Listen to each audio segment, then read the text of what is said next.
Earth, one of the many planets throughout our own universe and one of God's many creations throughout our own universe.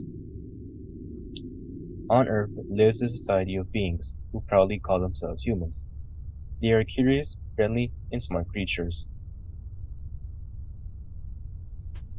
Throughout time, many humans who have ill intention cause such horrendous events to people in history alike that end up scarring the Earth, history, and humans themselves, until the end of time.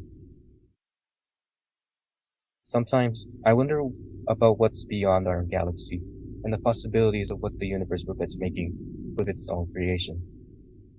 And I may have a solution or an answer to what it could be.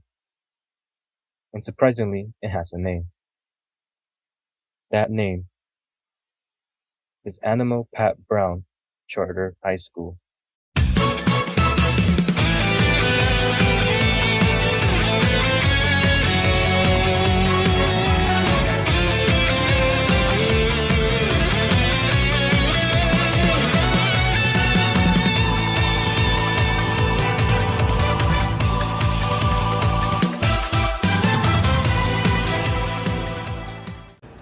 I want you to know that I do it all again. This is a circus, all right? It's a charade, it's an act. It's bullshit about how crazy I am. I ain't crazy. I'm not crazy, okay? I know what I did. I know who I am. Good afternoon, parents. Good afternoon, boys and girls. Merry Christmas. Hey. Hello everybody and welcome to the Animo Pat Brown Iceberg by yours truly, as APB for short is a private high school in California, Los Angeles, and is also a school I attended myself back in 9th, 10th, and 11th and 12th grade. But if you don't know what an iceberg is, I'll be glad to explain it myself. As an iceberg, it organizes information into tiers about a certain topic, which for example for today is Amino Pat Brown.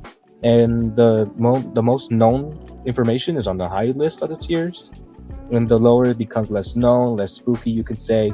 I also want to shout out the people who are going to be helping out to voice the different layers of the iceberg, which is Asian Man, Chat R, Amaya, No Stop Please, and Bruno. And without further ado, thank you guys all for the support on the recent videos, and let's get started with the Animo Pat Brown Iceberg.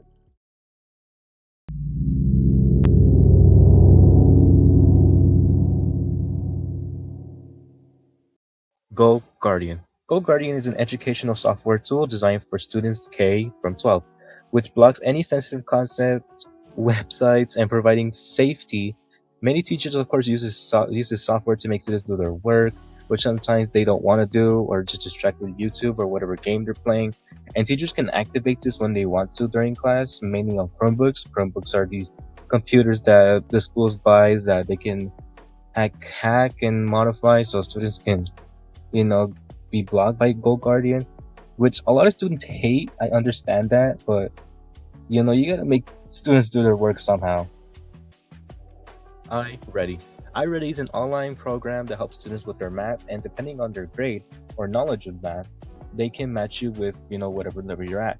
And the better you do, the harder it is. But if you fail, you can either try again, or they'll put you at a lower standard than before. Which of course many students, such as myself, really hate it and find it extremely boring. And sometimes it's also used for tests at times, but I will say the only two good things that are only good about iReady are the mini games, which is Galaxy Sprint is my favorite, and Dig Site, those are my personal favorites. Not to mention the hilarious low star ratings and comments they get on the building, which is hilarious. But overall, iReady is not really that useful. It's horrible. You can see how badly it's animated. I don't know why the schools keep using this bullshit. Fire drills. Fire drills is a practice done at every school which I have attended, or in every other school in America. It's supposed to help students show and what to do during situations when there's a fire, which is to be calm for a single file line and don't run, which honestly nobody would do. They would just run, because who wants to stay in a line and slowly walk out to maybe get burned or injured? So many people just run, honestly. And at APB, it's the same thing. But a little story I want to mention is that during one of my classes, I had APB, which was being held outside, and the fire alarm went off. And one of the teachers I was with outside with the whole class told us to put our stuff away and get in our little line that we're supposed to go to. And the students didn't pay attention or didn't want to follow, and they just kept doing what they were doing. So the teacher yelled at them and told them that there's an active emergency, and they had to go to line, which is pretty funny to see because he was actually serious about it, and the students really didn't give a fuck. So that's funny. Roosevelt Park. Roosevelt Park is a park close by the APB building, which is, of course, an open park that students, seniors, and children can go whenever it comes to the playground, skate area, swimming pool, basketball area, and whatever they have to offer over there. But it's also just known as a local park at times. Many seniors like to, not high school seniors, but just like seniors, like to run around, walk, and also hang out over there. And just a little fun fact, this park was the very first park built in Los Angeles with the help of funding of public or privately funding funds. And there is a deeper and little horrendous topic lower on the iceberg, but we'll get into that later. Dogs walking into school. Okay, so this one is referencing the many times that happened before that random stray dogs or just dogs in the neighborhood would somehow enter the school's premises, and many of these are just big or small dogs that every time security has to, get these dogs kicked out, or they're just there for a little bit and then they're kicked out. But like they're not kicked out in a harmful way. They're like shoot, get out of here. And of course, none of these dogs have entered inside the building, just like the lunch and soccer area sometimes. So yeah, nothing really crazy about dogs walking into the school. Earthquake drills. Earthquake drills are basically as what's mentioned before with fire drills. It's supposed to help the students understand and know what to do during an earthquake situation or during a drill, which is when it does happen or when a drill does occur, you're supposed to go under your desk immediately, stop what you're doing. You're supposed to go under your desk, protect your head with your hand, and then hold on to the table or chair. And then after a while, for any aftershocks, you wait a little bit, then you go into single file line, and then go outside. And just again, it's just like the fire drill. Nobody will do. They'll probably just either leave or just just participate then and then not give a fuck.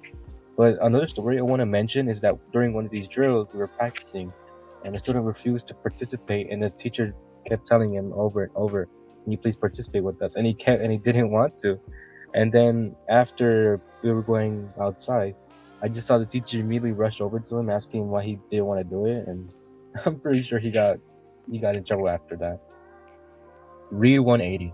Read 180 is an educational program designed to help students from grades 3rd to 12 who are below reading level and to improve their reading and their writing skills.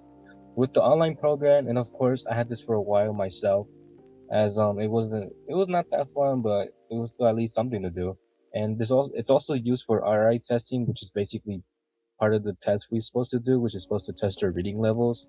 And of course, nobody likes this as it's long and boring, and apparently during the test you can't skip it. So the only memory I have is like looking at the online library once in a while. SBAC. SBAC, or the Smarter Balance Assessment Consort, is a test designed to assist students with achieving their best goals at English, math, science, and whatever they're testing you on. And of course, it's really hated as it's extremely long, it's boring, and I think once a year or so, every student has to take it to show their skills to themselves, teachers, the school, and to show their readiness during college and to their careers. But overall, it's boring. It just shows how smart you are and how good you are at each subject. Room 2. Room 2 is the special education room where any student with any type of disability is helped and kept there to be helped with any type of subject they're working on or whatever school work or whatever they need help on. And of course, there are basically a lot of people there that really need the help, and I'm glad that the school has that. So they can help those students in need. So yeah, I just want to get as quickly with this as possible. Animo Florence Firestone, or AFF for short, is a public charter school in California, such as APB itself, which serves grades such as from 6th grade to 8th grade. And just a fun fact, and to add on to this, basically students who attended AFF often transition to APB. I don't know if it's an automatic thing or a choice or a chance, but just the fact that many people from AFF come to APB, which is it's good to know. But also, a little fun fact as well, that the APB building, that the building the AFF is in, is where APB used to be before, until they had to move and AFF took the building for themselves. But overall, some people say it's a mess of a school. Yonder pouch. Yonder pouch is a secure bag to store devices such as your phone, AirPods, or any other device for events. But for whatever reason, schools decide to buy and buy many of these, for example, and to just make the students put their phones in the lots, and so the students can't use them during class or throughout the day, which of course is extremely hated. But there's a good reason for that, as you know, cell phone usage in school has been a big issue in California. So of course, every day during the day, students have to lock their pouch, and the security has to make sure they actually close it and make sure it's good. And then at the end of the day, students can unlock it as they leave magnets for every exit. Students can luckily open their phones at the end of the day, not during lunch. And for me, I was there during this event when it was happening, and I did get my thing damaged just to get open my phone, but that was like at the end of the year when I was about to leave. So I would say, yeah, I kind of hate Yonder Pouch, but I'm grateful I don't have to use that no more. Daniel Roberts' eyes. So first of all, Daniel R, or Robert for short, is basically a physics teacher at APB who of course has been there for a really long time. I'm not really sure how long, but he's been there for quite a while now. He's also a ninth grade teacher, but as myself and a few people have noticed that his eyes look a little weird when open. Of course, no insult to the guy, of course. He's a really good teacher. He's funny as well. But it just looks like he doesn't sleep and just drinks coffee all the time to stay awake. But of course, no insult to the guy. He's pretty chill. In Gold and Griffin store. So this refers to the mini store they decided to set up recently, which is a store that they have that offers snacks, sports balls, and much more items. And if you save like a lot of points, you get all these stuff. You may wonder what are these points called? They're called Griffin Gold, like I mentioned before. You can get these Griffin Gold points by basically showing up, being good, or just some teacher just dump it to you because why not? Well, what are you gonna lose from that? Or what are you gonna lose from that? You're gonna get a lot of good stuff. So basically, with these points, you can buy stuff. You can be principal of the day, which is basically you get to follow the principal all day long. Apparently, you're excused from class or something. Shout out to Haro. That's my goal. But overall, that's Griffin Gold and Griffin Store. Spirit Week plus free dress. Okay, so I'm gonna just smash these down to two just to save some time and just to save the video. So basically, Spirit Week is a monthly or just an occurrence that happens at APB, which for the entire week, students can wear specific clothing for one day. Which, for example, if it's a Monday during Spirit Week, you can wear like sports things and like jerseys and stuff. But if it's on a Tuesday, it's something else like Hello Kitty or something. And basically, free dress is basically a day that you get to wear whatever you want. Of course, it has to be appropriate for whatever. Sometimes it's on Friday, sometimes it can be on special days. Like if like a certain amount of students do well or they reach a certain goal during the Iceberg test, like mentioned earlier, you can get a whole month or longer. As luckily during my year, we got for like a few months, which was amazing. So I would say shout out to free dress. Uniform.